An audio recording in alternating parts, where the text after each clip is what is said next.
impanuro twagomba gutanga, abantu benshi bafise ubunebwe bwo kumviriza ikiganiro kuva gitangura mpaka kugera gihere. Wumvirije gatonyi ugitangura haba hariho ibintu hagati udashobora kumenya, haba hariho ibintu ku mpera udashobora kumenya. Niyo mpamvu rero ikiganiro nk'iki ugize amahirwe ukacugurura ukakironka, cyumvirize cyose gihere kugira ngo ubane ubumenyi butunganye. Murakoze cyane. Reka twongere tubaramutse tubipfurize ibihe byiza abantu mushishikara mudukurikirana kuri YouTube channel yacu iyo bita Nyangwa TV, tubipfuriza ibihe byiza na cyane abantu bakora ibintu by'imyuga nk'aba entrepreneuria. Hanyuma uno munsi rero twabateguriye ikiganiro kigishe cyane. Kino kiganiro kiri mu rukurikirane rw'ibiganiro twabemereye ko tuzobandanya dutegura mu ntumbero yo gushyigikira imbona kazoza ya nyen'icyubahiro umukuru w'igihugu cy'u Burundi. Uburundi bwifashe mu mwaka w'ibihumbi 2040 n'Uburundi buteye imbere mu myaka y'ibihumbi 2060. Kino kiganiro cyacu rero cyane turaza kwibanda ku bintu bijanye no kuronka amafaranga. Hanyuma uhejeje kuronka amafaranga, hanyuma ukamenya ano mafaranga ndonse ndayakoreshe gute kugira ngo ano mafaranga aje anshikane ku iterambere rirama. Ni ukuvuga rero mu bintu by'amafaranga, iyo tuvuze iterambere rirama ku mafaranga, mu gifaransa bavyita independance financière. Mu gihe naho tuba turavuga ibintu by'amafaranga ni fo canke finance, uburyo. Hanyuma rero ico nagomba kuvuga aha ni cyane mu gukebura ugwaruka, abantu cyane ugwaruka ko urabona tuvuze imbona kazoza, nyakubahwa avuze imbona kazoza, bisigura ko cyane n'ugwaruka kuko niko rutegerezwa gukora cyane kugira ngo mu myaka 15 abafise imyaka 30 baje bafise imyaka 45, hama kugera muri 2060 abafise imyaka 30 bazoba bari mu myaka hafi 60, 70 uko n'ibindi. Nukuvuga rero cyane ngaha naremereye cyane ugwaruka ko arigo boza tugashira ingufu hamwe na nyen'icyubahiro umukuru w'igihugu kugira ngo kumbure kuko amaraso abagishushe abarayo ugwaruka. Rero tugomba dutangure ku muntu cyane abafise utuntu abari karakora.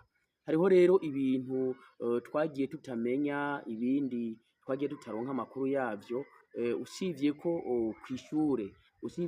kwishure kwishure ntabwo bino bintu ntabwo bigeze bavyigisha, kandi n'abariko bararamuka mwa kino gihe bino bintu ngo amafaranga ngo uyaronse ngo ugomba kuyakoresha gute kugira ngo azogushikane kwiki. Izinyigisho mu mashure naho ziri, kubera ko ni mu matohoza twakoze canke amatohoza yakozwe n'abandi cyane twisunze umwanditsi w'igitabo Père Riche Père Pauvre uwo bita Robert Kiyosaki, ni umunyamerika. Yaravuze cyane ko education académique ko zitandukanye cyane na education financière. Education académique iratandukanye cyane na education financière. Education académique ni y'amashure hamwe batwigisha ku igifaransa, batwigisha ibiharuro guhera mu wa mbere kugira uzomare za master n'amadoktora n'ibindi. Ariko education financière ni inyigisho uhabwa z'ukuntu ukwiye kurondera amafaranga, hanyuma umaze kuronka amafaranga ukamenya ukuntu yakoresha, hama umaze kumenya ukuntu yakoresha, hama ukamenya ayo ukwiye kubika, hanyuma ukamenya nayo ukwiye kuzohora ukoresha kugira ngo azoze arakuvyarira amafaranga. Rero turahera ku kurondera amafaranga. kurondera amafaranga. Kurondera amafaranga nta muntu n'umwe atabizi ukuntu amafaranga aronderwa. Abantu baraza kurima, abantu baradandaza, abandi bakorora, abandi bakagenda bakadandaza umwanya, baragenda bakadandaza umwanya kugira ngo bikunde baronke amafaranga, kubera ko umaze kuba udandaza umwanya, urya mwanya wawe urawudandaza hanyuma nawe ukawukabukanya amafaranga.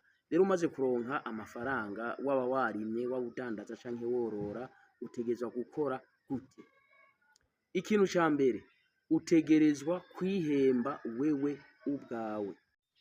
Mwa kino gihe rero, mu gihe amafaranga ugenda urayashira mu kigega c'integabizoza, iyo ntegabizoza rero ifise ibindi bintu izoca igenda gukora. Ayo mafaranga wihaye, ivyo bintu wabikoze wihaye ihangiro y'imyaka 5 canke wihaye ihangiro y'imyaka 10, bivanye n'ibintu ukora ugenda urakuramo amafaranga, iyo ndero ugaca uyigumana uko nyene. Rero bizogufasha kwikukira mu vy'ubutunzi. Rero tuvuze kwigenga mu vy'ubutunzi, kwigenga mu vy'ubutunzi ni kirya gihe ata kintu na kimwe gisabwa n'amafaranga, ata kintu na kimwe uzokenera gikeneye amafaranga uzokwigera ubura canke ngo ugende kugurana amafaranga ahandi. Kuko urabona ubuzima tubayemwo, tubaye mu buzima bita ngo fasha ngo ufashe. Urashobora kugenda ku mubanyi wawe akakugurana, akaguha akadeni k'ibihumbi 10 canke ibihumbi 100 mwa kino kiringo c'ukwezi, mu gihe utazoba haragera kuhembwa canke ko wegeranya ivyo kuramwo amafaranga. Wewe rero mu ico gihe uzoca ugenda gutora mwa ca kigega cawe c'integabizoza. Mbega uzobaho ata muntu n'umwe akwishuza? Uzobaho ata n'ideni ry'umuntu n'umwe wipfuza gutora? Kuko deja urafise ikigega c'integabizoza warateguye, ni ibintu uteguye imyaka 5, uteguye imyaka 10. Mwa kino gihe rero niho rero no mafaranga, kubera ko uwo bita George Clason, George Clason wo muri Babiloni, umugwizatunga, we yavuze ngo il ne faut pas laisser l'argent dormir dans un caisse d'épargne.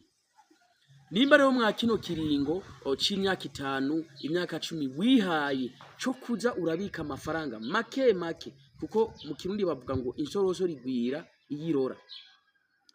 Ajya amafaranga yamaze kukwira ikintu runaka ushobora kuyakoresha, amafaranga c'ugenda uyayore, uyegeranye, nimba ari umuriyoni, nimba ari laki 5 kuduga, y'amafaranga c'uyatora ugende uyakoreshe ikindi kintu naco kizoguma kiza kirakuzanira amafaranga buri kwezi. Ikintu kizogenda kirakuzanira amafaranga buri kwezi. Mbega mu yandi majambo, uzoba ukoze inzira zibiri zose zikwinjiriza amafaranga. Deja urashari ku kazi, deja urashafise ibintu woroye, urashafise business zawe, amafaranga uguma winjiza kujya nyene buri kwezi ushyira mu kigega c'integabizoza.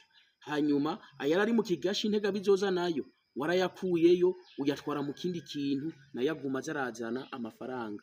Burya rero uza gushanga wakoze ikintu bita cercle cy'ukuntu amafaranga aguma azunguruka akuzanira amahera.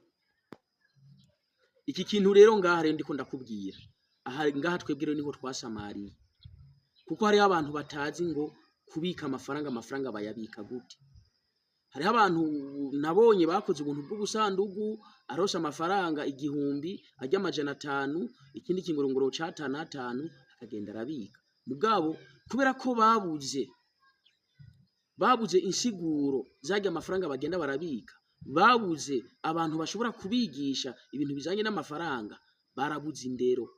Bayita discipline monétaire cyangwa discipline budgétaire. Barabuze indero, vyaranse ko bigumya. Bwa busandugu bagenda batora inyundo baramenagura, ya mafaranga barakurayo, batwara mu bubare, batwara mu bintu vy'amaplezire, batwara mu bintu vy'ama liability. Rero utegerezwa, nimba wipfuza kubaho wigenga mu vy'ubutunzi, kuko birashoboka, hariho ababikoze amatemwanyaje arahari ko hariho abantu bigenga mu by'ubutunzi. Ibi rero ni ibintu bizogutwara igihe kirekire, ni ibintu bizogusaba ingufu nyinshi, bizogusaba perseverance, hanyuma wongere ugire na competence, bizogusaba kwihangana. Hariho umuntu adashobora kwihanganira ikintu c'amajana 5 abonye kwibarabara ariko ararengana kandi afise inoti 10,000, afise inoti ya 5, mugabo bikanka ya noti ikavunzwa, bikanka ya noti ya 5 ya 10 ikavunzwa, akuramo ikintu c'amajana 5, hama waraba ico kintu aguze, ukabura ikintu na kimwe kigiye kumufasha mu mubiri we mu buzima, kubera ko umubiri ntukeneye isoda kugira ngo organe z'umubiri zikore neza, isoda ntikenewe. Rero ni wumva inyota y'isoda, gera kwibarabara canke ku mugezi uyoragura amazi unwe ajya amafaranga uyareke, kuko amafaranga afite akamaro kanini cyane, nivyo abantu batazi. Abandi nabo hariho inyigisho bagiye bararonka bivanye n'imyizerere yabo, ngo abatunzi ntibazoza mu ijuru, ngo gufisa amafaranga ngo ava kwa shetani, abandi ngo ni ibintu ngo vy'amahera ngo ntibisobanutse. Ibintu vy'amafaranga mu gihe warose inyigisho cyangwa wakurikiranye inyigisho nk'izi, ibintu vy'amafaranga ni ibintu bisobanutse cyane. Wowe ico usabwa ni kugira umutima utekanye, hanyuma ukagira intumbero, ukihamahangiro, ukavuga ati mwatuno dufaranga duke duke ndiko ndaronka mu myaka 5 nifuza kubaka ikintu kimeze uku kizoba kivuye mwano mafaranga. Ahandi hantu abandi bantu bikunda kubagorera, abantu bibaza ngo amafaranga ngo nzoyashira kuri budget, ngo nihagera ko mpembwa amahera menshi. Abahinga bavuga ngo Bill Gates niwe yavuze ati nta mafaranga namwe uzopfa wararonse uzokwigira ubona ko akwiye mu buzima bw'iwawe. Uzoronka umuriyoni wifuza umuriyoni n'inusu, uzoronka umuriyoni n'inusu wifuza miliyoni 2, kuduga kugera hariya Elon Musk ageze. Na Elon Musk amafaranga afise niwe mutunzi wa mbere ku isi, nuno munsi ntararizikana amafaranga. Rero ijambo ry'Imana naryo rivuga ngo uwabikizwe itaranto 2 n'uwabikizwe itaranto 5 n'uwahawe 1. Uwahawe 5 yaragiye arazidandarisha, shebuja agarutse amwereka ko afise itaranto 10, yamusigiye 5. Urumva uwo muntu yagize umwete, aravuga ati kumbere zino taranto 5 birashoboka ko umuntu azikumuko zovamwe izindi 5 zikaba 10. Hanyuma uwahawe 2 nawe avuga ati zino taranto 2 birashoboka ko 2 zovyara izindi 2. Ariko uwahawe 1 yarabuze ukwihangana, arabura umwerekero, arabura ivyiyumviro, itaranto 1 acara yihamba. Shebuja agarusha avuga ati tora akantu kawe wampaye. Nico kimwe n'ibireo byo kuvuga ngo ndonka 10,000, ngo none ngo bije y'ibihumbi 10 kubana no yakora gute kandi ari amafaranga utwara muri restaurant akava yaheze. Uza kujya muri restaurant kubera iki? Bega ibihumbi 10 ntibikunda ko ukoresha ibihumbi 8 hanyuma ibihumbi 2 ukayabika. None ni wazo urabika ibihumbi 2 ku munsi, nimba ufise amahirwe yo kuronka ibihumbi 10 ku munsi, ukabika ibihumbi 2 ku munsi, umwaka uzohera ufise amafaranga angana gute avuye mu bya bihumbi 2.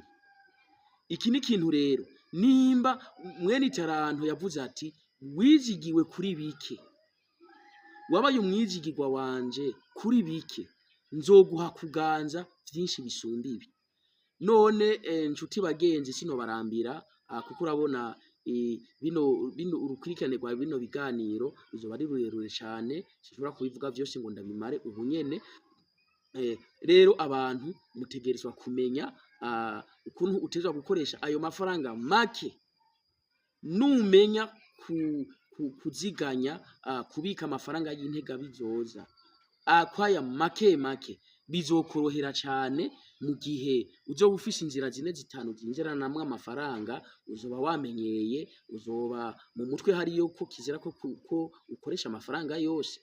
Ibi navyo rero nivyo bizogushikana ku iterambere irama, nivyo bizokugeza mu kwigenga mu vy'ubutunzi.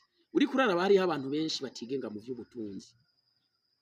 Rero bino bintu niyo utabikora niyo utabikora niyo utakoresha no mafaranga make make ku savinga kubika kugira ngo azogenda aragufasha mu minsi iri imbere canke ngo azogufashe kuvyara mwo umutahe witegure kuzorinda upfa wirukanga inyuma y'amafaranga kubera ko urasoma mu gitabo ca Robert Kiyosaki yavuze ngo les riches ne travaillent pas pourquoi abatunzi ntibigera bakorera amafaranga oya ahubwo ari amafaranga barondeye bagiye baraziganya y'intega bizoza niyo bariko baratora barungika amafaranga akaja gukora kino kintu abantu benshi ntibagitahura impamvu umutunzi atigera akora wari karakorera amafaranga goma ndaguha karore niko nca ndangiriza dufate nk'akarorero mu myaka 200